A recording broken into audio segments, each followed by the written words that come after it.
तो एक बहुत सिंपल सा सवाल है, क्या आप तस्वीरों से बातें करना पसंद करते हैं या डायरेक्ट लोगों से?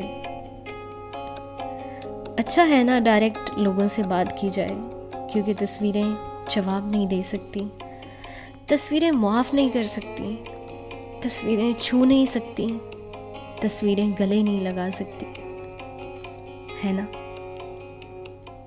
ये जो छूने का एहसास है ना, ये ना सिर्फ डायरेक्ट बात करने में है, तस्वीरों में नहीं। तो मेरा एक सवाल है कि जाने के बाद क्यों हमारे यहाँ अक्सर ऐसा होता है कि जब कोई चला जाता है तो हमें उसके बारे में अच्छी बातें याद आना शुरू हो जाती हैं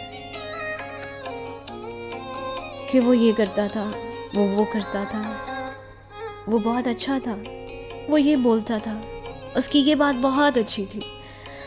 क्यों ना जब लोगों में हम हैं तो उनको याद दिलाया जाए कि आप में ये बहुत अच्छा है, कि आप में बहुत खूबसूरत है, जो इन्हें बहुत पसंद आता है।